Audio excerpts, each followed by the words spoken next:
Hi guys, welcome back to the channel. Words are extremely powerful, and this is proven to be true very often in scripture. In John 4, we read the account of Jesus' second miracle. We find him being met by a certain nobleman whose son was sick. Let's go ahead and dive right in, and let's begin reading at verse 46.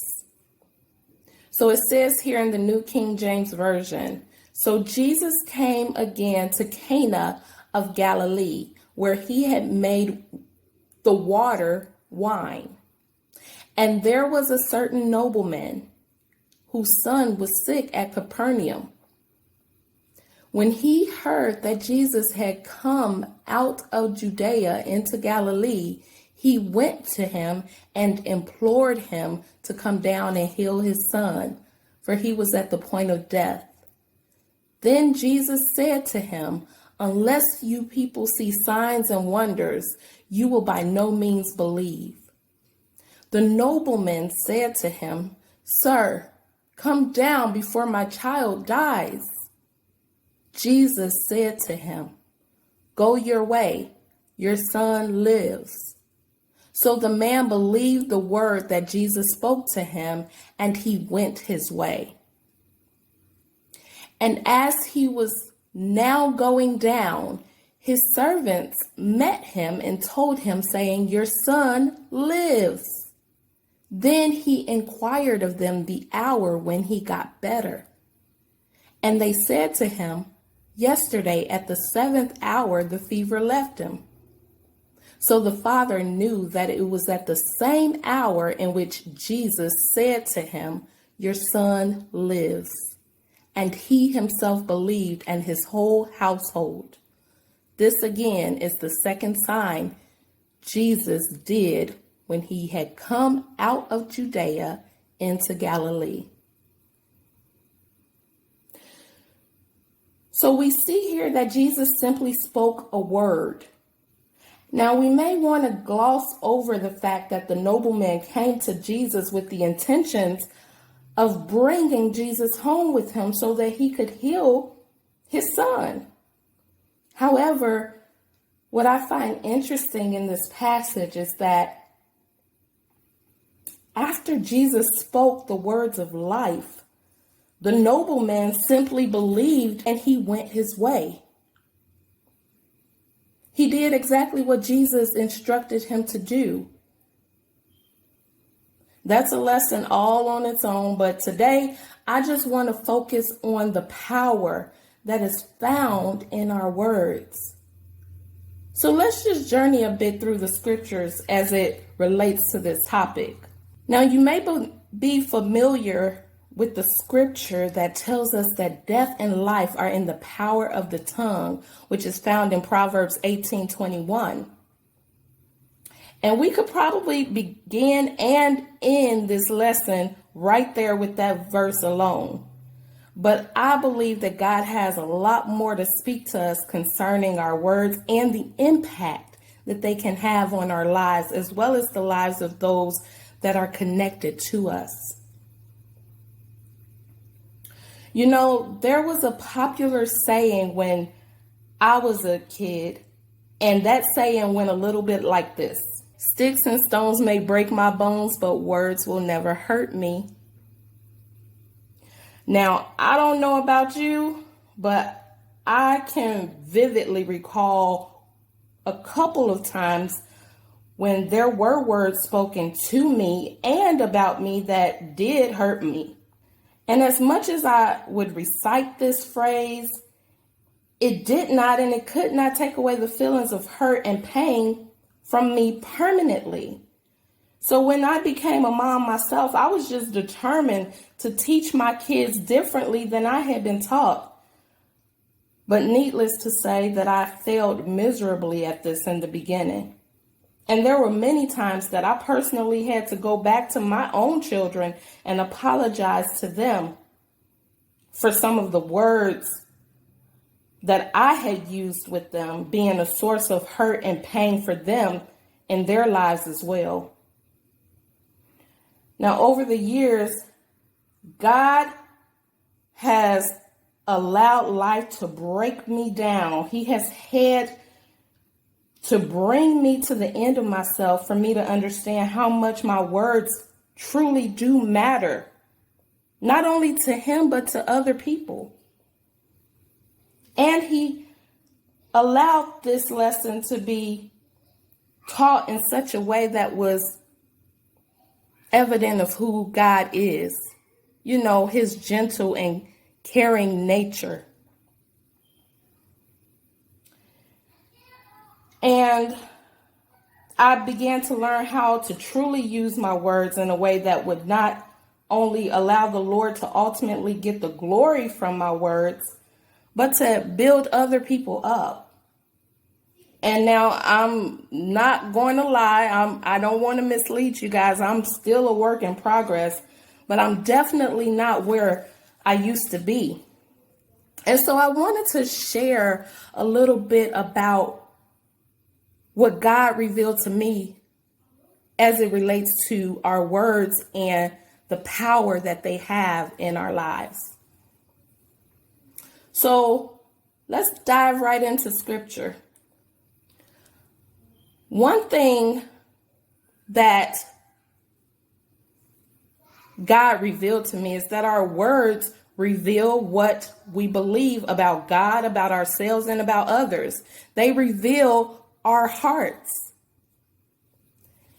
And if you don't believe me, let's go ahead and go over to Luke chapter 6, verse 45. And I'm going to read from the King James Version.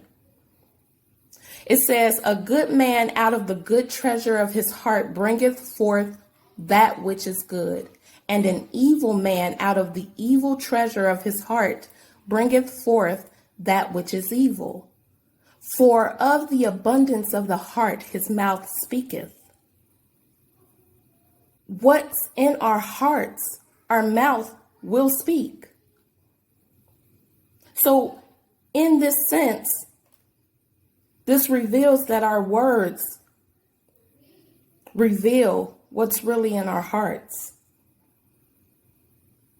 Our words also can cause things to come to pass. They can cause things to be established. And one way that we know this is in the book of Job. Let's go over to chapter 22 and verse 28. So Job 22 verse 28 says, "Thou shalt also decree a thing, and it shall be established unto thee, and the light shall shine upon thy ways." So here is showing us that decreeing a thing, which is also speaking something, that shall be established in our lives. Our words also can cause healing to manifest in our lives. And so I have two scriptures that I want to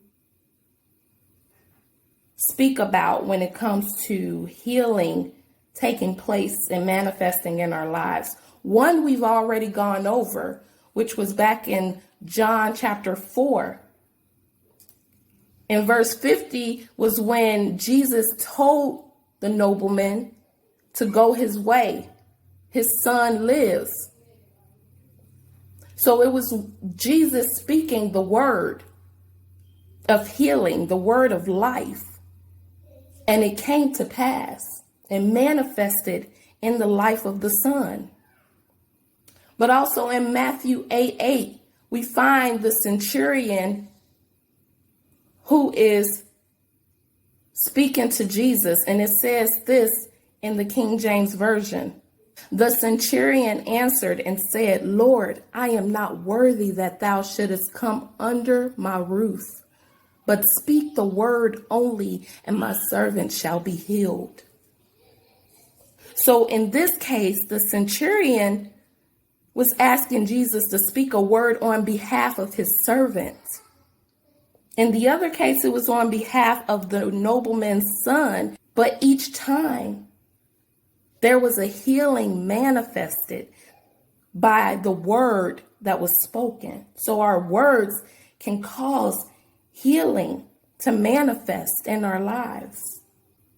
Our words can also be life-giving and helpful. Let's go over to Ephesians 4:29, where it talks about not letting unwholesome talk come out of our mouths. Now, I know that's easier said than done. Sometimes we get wrapped up in our feelings and things come out that we really felt like we didn't want those things to come out, or we didn't know they were in us. But that's how in Luke 6:45, it told us that out of the abundance of the heart, our mouth speaks. So it revealed our hearts. Words can breathe life. They can be helpful. It says in Ephesians 4:29, do not let any unwholesome talk come out of your mouths, but only what is helpful for building others up according to their needs, that it may benefit those who listen. So in this way, words can be life-giving. They can be helpful. They can build up. But they can also tear down. They can be destructive all around. And we find that in James 3, verses 4 through 5. So in James 3, 4 through 5 in the King James Version, it says, behold also the ships, which though they be so great and are driven of fierce winds, yet are they turned about with a very small helm, whithersoever the governor listeth. Even so the tongue is a little member, and boasteth great things. Behold, how great a matter a little fire kindleth. And if we go on into verse 6, it talks about how the tongue is a fire, a world of iniquity. It talks about how it defileth the whole body. In this way, our words can be destructive if we're not careful and mindful of the things that we're speaking, right? As Christians, ultimately, our words can draw others to God. In Revelation 12:11, and let's just go there. And they overcame him by the blood of the Lamb and by the word of their testimony. And they loved not their lives unto the death. The him that it's talking about they overcame is the devil, the enemy. So we overcome the enemy by the blood of the Lamb, but not only by the blood, also by the word of our testimony. This is the way that our words can draw others to God. This is the way that our words can win saints to the kingdom of heaven. As I said earlier, our words are extremely powerful. James 3:10 actually tells us this. It says that out of the same mouth proceed blessing and cursing. My brethren, these things ought not to be so. We see here that it's not proper, it's not right, it's not helpful, it's not God's nature or his character when we bless people and we curse them out of the same mouth. That doesn't show the character of God. It shows actually double-mindedness. And the Bible tells us that a double-minded man is unstable in all of his ways. He shouldn't expect anything from the Lord. I hope we have a good understanding now of why our words and how our words are so powerful, how they can build up and how they can tear down. And why God places so much emphasis on the words that we choose to speak. In Psalm 141, Verse 3, it says, set a watch, O Lord, before my mouth. Keep the door of my lips. And that is my prayer for us all as it pertains to our words. I pray that God would set a watch before our mouths, that he would keep the door of our lips so that we're not speaking things that would tear down rather than build up someone else. That he would not have us speak even to our own selves, because there are times when we might speak things about ourselves that does not glorify God, that does not help us to see ourselves the way that Jesus sees us. He says that we are his workmanship. But there are times I know in my life, and I'm sure maybe even in yours, where you have spoken things that have been the contrary of being fearfully and wonderfully made, that have been to the contrary of being God's workmanship. And I believe that when we truly begin to understand that we will have to give an account of every idle word that we speak, by our words will be justified and by our words will be condemned. I believe that this is when we'll start taking into account every word that we speak, and we'll become more mindful of the impact that those words have, both positive and negative, on those around us and those connected to us. And so as we go through our days and our weeks, I want you to be mindful of the words that you're using, the words that you're using, even in the thoughts that you think, the words that you're using when you speak with others, and the words that you're using when you speak about yourself. Are they words of life? Are they words that are building you up or building those around you up? Or are they words of destruction? Are they words that are tearing you down or tearing those around you down? Let's be mindful of our words today and every day going forward. And Lord willing, I'll see you guys again soon.